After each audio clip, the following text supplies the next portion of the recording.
Hello viewers, வணக்கம். Welcome to tickling taste. பச்சை முட்டை குருமா பரோட்டா சப்பாத்திக்கு ஒரு அருமையான சைட் டிஷ் எப்படி செய்யுதுன்னு பார்க்க போகிறோம். நிறைய வகை வகையான முட்டை குருமா நம்ம சாப்பிட்ருப்போம். ஆனால் இந்த முட்டை குருமா பார்த்திங்கன்னா ரொம்ப வித்தியாசமான டேஸ்ட் உள்ளது. பரோட்டா, சப்பாத்தி, அதே போல் வெள்ளை சாதம், இதுக்கு கூட இந்த குருமா ரொம்ப அருமையாக இருக்குங்க. ரொம்ப க்ரீமியான டெக்ஸ்டரில் இந்த குருமா இருக்கும். வாங்க எப்படி செய்யுதுன்னு பார்ப்போம். அதுக்கு இன்றைக்கி நம்ம அவிச்ச முட்டை வச்சு தான் செய்ய போகிறோம். 5லேருந்து 6 முட்டை, உங்களுக்கு எத்தனை தேவையோ அந்த முட்டை எடுத்துக்கிட்டு அதை நல்லா அவிச்சு எடுத்துக்கணும். அதுக்கப்புறமே அதில் இந்த மாதிரி ஒரு சின்ன சின்னதாக கோடு போட்டு விடுங்க. அப்போ தான் இந்த மசாலாலாம் அந்த முட்டைக்குள்ளே நமக்கு நல்லா இறங்கி இந்த முட்டை வந்து டேஸ்ட்டாக கிடைக்கும். முட்டையை 2ஆக கட் பண்ண வேண்டாம். இந்த மாதிரி சின்ன சின்னதாக நம்ம ஒரு சின்ன கீரல் போட்டுக்கிட்டால் போதுமானது. இப்போது ஃபஸ்ட்டு முட்டையை வறுக்க போகிறோம். அதுக்கு ஒரு வாணலில் 2 டீஸ்பூன் ஆயில் சேர்த்துட்டு கொஞ்சமாக மஞ்சத்தூள் சேர்த்துக்கணும். இப்போ அவிச்சு வச்சுருக்க முட்டையை இதில் சேர்த்து லோ ஃப்ளேமில் நல்லா 3லேருந்து 4 நிமிஷம் இதை அப்படியே கிண்டி விட்டுக்கிட்டே இருக்கணுங்க. அப்படி பண்ணும்போது இந்த முட்டை பார்த்திங்க அப்படின்னாக்கா மேலே இருக்க தோல் வந்து அழகாக நல்லா நமக்கு இந்த மாதிரி ஃப்ரை ஆகி கிடச்சிரும். அப்போ முட்டையை குருமாவில் போட்டு சாப்பிடும்போது முட்டை ரொம்ப டேஸ்ட்டாக இருக்கும். இப்போ இந்த வாணல் எடுத்து அப்படியே ஓரமாக வச்சுருங்க. அடுத்து இன்னொரு வாணலில் 2 டேபிள் ஸ்பூன் ஆயில் சேர்த்துக்கணும். இப்போ ஏற்கனவே நம்ம முட்டை வறுத்தோம் பார்த்திங்களா, அந்த வாணல்லே நிறைய எண்ணெய் இருக்குது. அதை வீணாக்க வேணாம். அந்த எண்ணெயிலேருந்து முக்கால்வாசி எண்ணெயை இந்த வாணலுக்கு கொஞ்சம் மாற்றிக்கங்க. அந்த எண்ணெயை நம்ம யூஸ் பண்ணிக்கலாம். அந்த முட்டையோடு இருக்கிற மீதி இருக்கக்கூடிய எண்ணெய் இருக்கட்டும், கடைசியாக பயன்படுத்திக்கலாம். இப்போ எண்ணெய் சூடானதுக்கப்புறம் இதில் 1/4 டீஸ்பூனுக்கும் கம்மியாக சோம்பு, 1/4 டீஸ்பூனுக்கும் கம்மியாக சீரகம் சேர்த்துட்டு இதை எண்ணெயில் நல்லா வதக்கி விட்டதுக்கப்புறம் பெரிய வெங்காயம் மீடியம் சைஸ் 3 சின்ன சின்னதாக கட் பண்ணி சேர்த்துக்கணும். இன்றைக்கி நம்ம இந்த குருமா பார்த்திங்கனாக்கா பச்சை கலரில் சேர்ப்போகிறோம். அதனால் இதில் நம்ம இன்றைக்கி மிளகாத்தூள் ஆட் பண்ண மாட்டோம். வெங்காயம் வதங்கிறதுக்கு தேவையான அளவுக்கு உப்பு சேர்த்துட்டு இதை நல்லா கம்ப்ளீட்டாக பொன்னிறமாகிற வரையும் மூடி போட்டு இடையில கிண்டி விட்டு வதக்கி விட்டுக்கணும். நல்லா ஃபுல் ஃப்ளேம்லேயே வச்சு வதக்கிக்குங்க. அப்போ தான் நமக்கு வந்து ஒரே மாதிரி இந்த வெங்காயம் வதங்கி வரும். வெங்காயம் நல்லா வதங்கினதுக்கப்புறம் இதில் 2 டீஸ்பூன் இஞ்சி பூண்டு விழுது சேர்த்துக்கணும். இஞ்சி பூண்டு 2 சேர்த்து அரைச்சிருக்கேங்க. எப்போவுமே இஞ்சி பூண்டு விழுது சேர்க்கும் போது நம்ம ரெண்டையுமே ஒன்றா சேர்த்து அரைச்சி போட்டால் தான் அந்த டேஸ்ட்டு கிடைக்கும். இஞ்சி பூண்டை சேர்த்ததுக்கப்புறம் லோ ஃப்ளேமில் போட்டுட்டு ஒரு நிமிஷம் அளவுக்கு இந்த பச்சை வாசம் போகிற அளவுக்கு வதக்கிக்கணும். அதுக்கும் அடுத்து இதில் ட்ரை மசாலாஸ் ஆட் பண்ணிக்கலாம். மஞ்சள் தூள் 1/4 டீஸ்பூன், மல்லித்தூள் 2 டேபிள் ஸ்பூன், கரம் மசாலா 1/4 டீஸ்பூனுக்கு கம்மியாக சேர்த்துக்கணும், சீரகப்பொடி 1/4 டீஸ்பூன். இது எல்லாத்தையும் சேர்த்ததுக்கப்புறமா எண்ணெயிலேயே ஒரு 20லேருந்து 30 செகண்ட் வதக்கி விட்டுக்கணும். இப்போது அடுப்பு லோ ஃப்ளேமில் தாங்க இருக்கணும். அதுக்கும் அடுத்து 1/4 கிளாஸ் அளவுக்கு இதில் தண்ணி ஊற்றி இந்த தண்ணி நல்லா கொதித்து இந்த பச்சை வாசம் எல்லாம் நமக்கு போகணும். மசாலாவோட அந்த ஸ்மெல் வந்து நமக்கு போகணும். அதுக்காக நம்ம தண்ணி ஊற்றி இதை நம்ம வேக வைக்கிறோம்.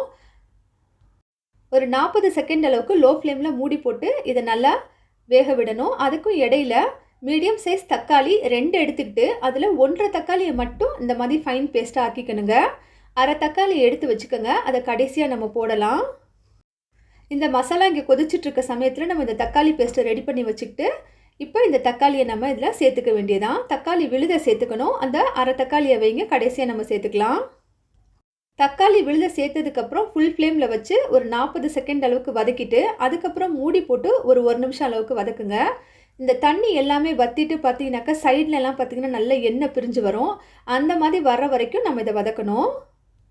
இந்த தக்காளியில் இருக்கக்கூடிய நீர்ச்சத்து எல்லாமே பாருங்கள் உறிஞ்சிருச்சு. அதே போல் சைட்ஸில் எண்ணெயெல்லாம் பிரிஞ்சு வந்துருச்சு. இதுக்கு அப்புறமே நம்ம ஒரு மசாலா தயாரிக்க போகிறோம். அது என்ன அப்படின்னாக்கா அதான் அந்த பச்சை கிரேவிக்கான மசாலா. புதினா இலை 4 கொத்து, மல்லி இலை 4 கொத்து, இது எல்லாமே நீங்கள் சின்ன சின்னதாக கட் பண்ணி மிக்ஸி ஜாரில் சேர்த்துக்கணும். முந்திரி பருப்பு 7லேருந்து 8, கசகசா 1/4 டீஸ்பூன். அவசியம் கசகசாவும் முந்திரி பருப்பும் சேர்த்தாதாங்க இந்த கிரேவிக்கு ஒரு ரிச்னஸ் கிடைக்கும். பச்சை மிளகாய் 2லேருந்து 3 காரத்துக்கு தகுந்தாப்பில் சேர்த்துக்கலாம். பொட்டுக்கடலை 2 டேபிள் ஸ்பூன் சேர்த்துக்கணும். முந்திரி பருப்பு இல்லை அப்படின்னாக்கா நீங்கள் அதுக்கு பதிலாக பாதாம் பருப்பு கூட சேர்த்துக்கலாம். இப்போ இது எல்லாத்தையும் நல்லா மிக்ஸி ஜாரில் சேர்த்து ஃபைன் பேஸ்ட்டாக கொஞ்சம் கொஞ்சமாக தண்ணி ஊற்றி அரைச்சி எடுத்துகிட்டு வந்துடுவோம். இது பச்சை கிரேவி அப்படிங்கிறனால பச்சை மிளகாயோடைய காரம் தான் இதில் இருக்கணும். அதனால் நீங்கள் வந்து பச்சை மிளகாய் காரத்துக்கு தகுந்தாப்பில் போட்டுக்கோங்க. இப்போ இது எல்லாத்தையும் நல்லா அரைச்சி எடுத்துகிட்டு வந்துட்டேன். இந்த அரைச்ச விழுதை நம்ம ஏற்கனவே வச்சுருக்கக்கூடிய நம்ம வாணலில் சேர்த்துட்டு ஒரு அரை கிளாஸ் அளவுக்கு மிக்ஸி ஜாரில் தண்ணி ஊற்றி கம்ப்ளீட்டாக அந்த இது எல்லாத்தையுமே வாஷ் பண்ணி இதில் ஊற்றிக்கணும். இப்போவே பாருங்கள் நம்ம கிரேவி பச்சை கலரில் மாறிடுச்சு. இதை எப்போ அரைக்கணும் அப்படின்னாக்க, நம்ம இந்த சமயத்தில் தாங்க அரைக்கணும். முன்னாடியே அரைச்சு வச்சோம் அப்படின்னாக்க, பச்சை கலர் பார்த்தீங்கன்னா கருப்பு கலராக மாறிடும். அதனால் தக்காளி வதங்கினதுக்கு அப்புறமே தான் நம்ம இந்த மசாலாவை இமிடியேட்டாக அரைச்சி இதில் சேர்த்துக்கணும்.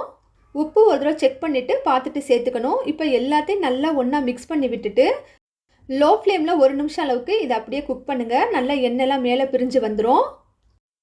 இந்த டைமில் நம்ம என்ன செய்யணும் அப்படின்னாக்கா, நம்ம ஏற்கனவே வதக்கி வச்சுருக்கோம் பார்த்தீங்களா முட்டை, அந்த முட்டையை இதில் அந்த எண்ணெயோடு சேர்த்துக்கணும். இந்த வானலில் இருக்கக்கூடிய எண்ணெய் எல்லாத்தையும் கம்ப்ளீட்டாக வலித்து இந்த கிரேவியில் சேர்த்துக்கணுங்க. இந்த கிரேவி பார்த்திங்கனாக்கா ரொம்பவே டேஸ்ட்டாக இருக்கும். முக்கியமாக பார்த்திங்கன்னா பரோட்டாக்கும் சப்பாத்திக்கும் அவ்வளோ அருமையாக இருக்குங்க அது.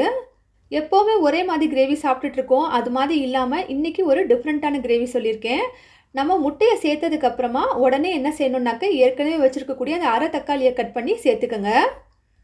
தக்காளியை சேர்த்ததுக்கப்புறம் எல்லாத்தையும் நல்லா ஒன்றா மிக்ஸ் பண்ணி விட்டுட்டு ஒரு 40 செகண்ட் அளவுக்கு கொதிக்க விட்டால் போதுமானது லோ ஃப்ளேமில். அதுக்கும் அடுத்து இதில் ரொம்ப முக்கியமானது பார்த்திங்கனாக்க, தேங்காய் பால் சேர்த்துக்கணும். 4 பத்தை தேங்காய் எடுத்துகிட்டு அதை திக்கான பாலாக எடுத்துக்கோங்க. ஒரு 1/4 கிளாஸ் பால் இருந்தால் கூட போதுமானது. தேங்காய் பால் சேர்த்துட்டு இப்போ எல்லாத்தையும் நல்லா கம்ப்ளீட்டாக மிக்ஸ் பண்ணி விட்டுருணுங்க. தேங்காய் பால் சேர்க்க போகிறனால தான் இவ்வளோ நேரம் இந்த கிரேவியில் தண்ணியே ஊற்றாமல் நம்ம இதை கெட்டியாகவே வச்சுட்டு வந்தோம். தேங்காய் பாலை போட்டு ஒரு 30 செகண்ட் அளவுக்கு கொதிக்க விட்டால் போதுமானது. அதுக்கு மேலே ரொம்ப கொதிக்க விட தேவையில்லை. இதை அப்படியே மூடி வச்சுட்டு கொஞ்சம் லைட்டாக ஆறுனதுக்கப்புறமே நீங்கள் பரோட்டாக்கும் சப்பாத்திக்கும் வெள்ளை சாதத்துக்கும் சாப்பிட்டாக்க ரொம்ப அருமையாக இருக்கும். பிடிச்சிருந்தா லைக் பண்ணுங்கள். செய்து பார்த்துட்டு கமெண்ட்ஸில் எப்படி இருக்குன்னு சொல்லுங்கள். சப்ஸ்கிரைப் பண்ணுங்கள். தேங்க்யூ ஃபார் வாட்சிங்.